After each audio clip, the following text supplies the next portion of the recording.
ક્યારે એવું બન્યું છે કે બે વસ્તુ એકદમ સરખી લાગે પણ મનમાં સવાલ થાય કે શું એ સાચે જ દરેક રીતે એક સરખી છે? બસ ભૂમિતિમાં આ જ સવાલ બહુ મોટો છે. તો આજે આપણે બની જઈએ જાસૂસ અને ઉકેલીએ બે ત્રિકોણનો એક કેસ. અને મજાની વાત એ છે કે આપણે આ બધું કરીશું કંઈ પણ માપ્યા વગર. તો આપણી તપાસનો પ્લાન કંઈક આવો છે. સૌથી પહેલાં પહોંચીશું ક્રાઇમ સીન પર. પછી એક કડીઓ શોધીશું, સાચી અને ખોટી કડીઓ વચ્ચેનો ભેદ પારખીશું અને છેલ્લે કેસ સોલ્વ કરીને એ પણ જાણીશું કે આ બધી માથાકૂટ વાસ્તવિક જીવનમાં ક્યાં કામ આવે છે. ચાલો શરૂ કરીએ. તો તપાસ શરૂ.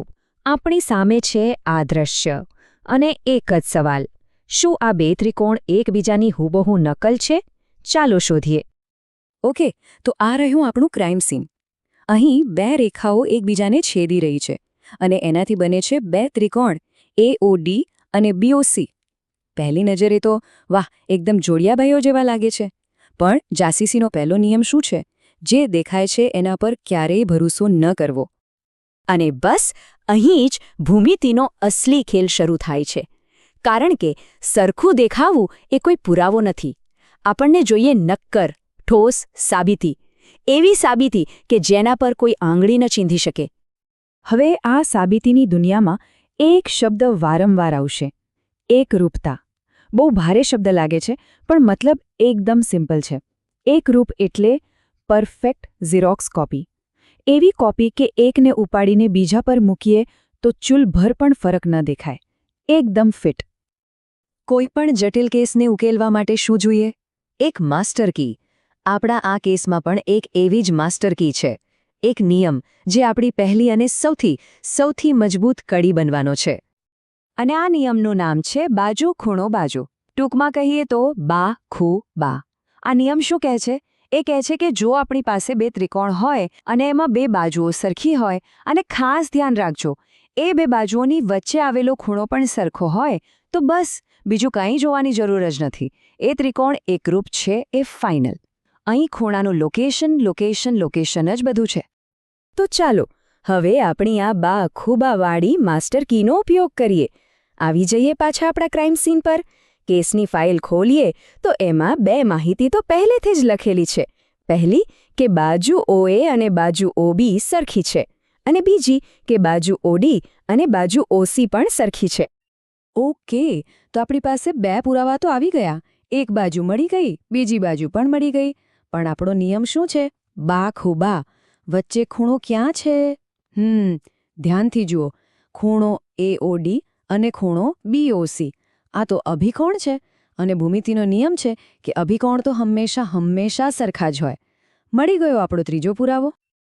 તો હવે ચેકલિસ્ટ જોઈએ.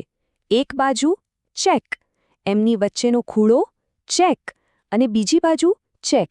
બા ખૂબા. નિયમ બરાબર ફિટ બેસે છે. તો આ સાથે જ આપણે જાહેર કરી શકીએ છીએ કેસ ક્લોઝડ. આ બંને ત્રિકોણ એકરૂપ છે એ સાબિત થઈ ગયું. પણ જરા થોભો, જાસૂસી એટલી સહેલી નથી. એક સારો જાસૂસ હંમેશા સાવચેત રહે છે, કારણ કે એને ખબર છે કે દરેક દેખાતી કડી સાચી નથી હોતી. ભૂમિતિમાં પણ એવી ઘણી ખોટી કડીઓ છે જે આપણને ખોટા રસ્તે લઈ જઈ શકે છે. એટલે જ નિયમોને બરાબર વળગી રહેવું પડે છે. ચાલો આ સમજવા માટે એક ઉદાહરણ જોઈએ. અહીં સ્ક્રીન પર બે અલગ દ્રશ્યો છે. એક છે સાચી કડી અને બીજું છે એક છટકું. જરા ધ્યાનથી જુઓ, બંનેમાં શું ફરક દેખાય છે? ચાલો આ રહસ્ય પરથી પડદો ઉઠાવીએ. જે ખોટી કડી છે એમાં શું છે? બાજુ અને પછી ખૂણો. અહીં ખૂણો બંને બાજુઓની વચ્ચે નથી, બહાર છે. આ ભૂમિતિમાં ચાલતું નથી.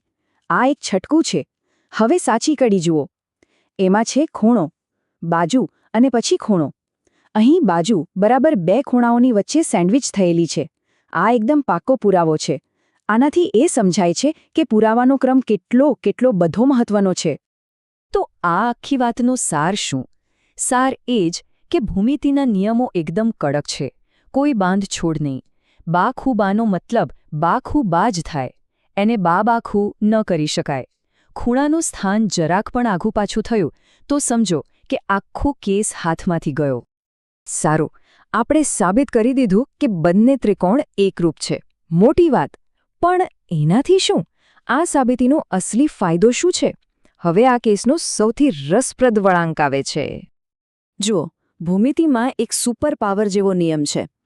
એ નિયમ કહે છે કે જો તમે એકવાર બે ત્રિકોણને એકરૂપ સાબિત કરી દો તો પછી એમના બાકીના બધા જ અંગો એટલે કે બાકીની બાજુઓ અને બાકીના ખૂણાઓ આપોઆપ સરખા થઈ જાય છે.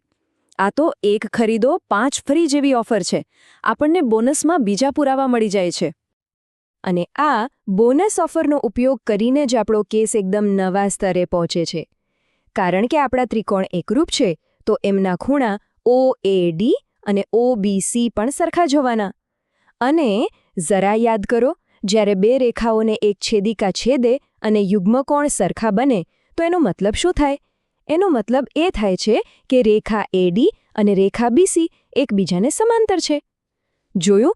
એક કેસ સોલ્વ કર્યો અને એની સાથે જોડાયેલું બીજું રહસ્ય આપોઆપ ખુલી ગયું. ચાલો, આ બધી થિયરી અને સાબિતીની વાત તો થઈ, પણ મનમાં સવાલ થાય કે આ બધી ભૌમિતિક જાસૂસીનો રોજિંદા જીવનમાં શું ઉપયોગ? શું ફરક પડે છે આ બધાથી?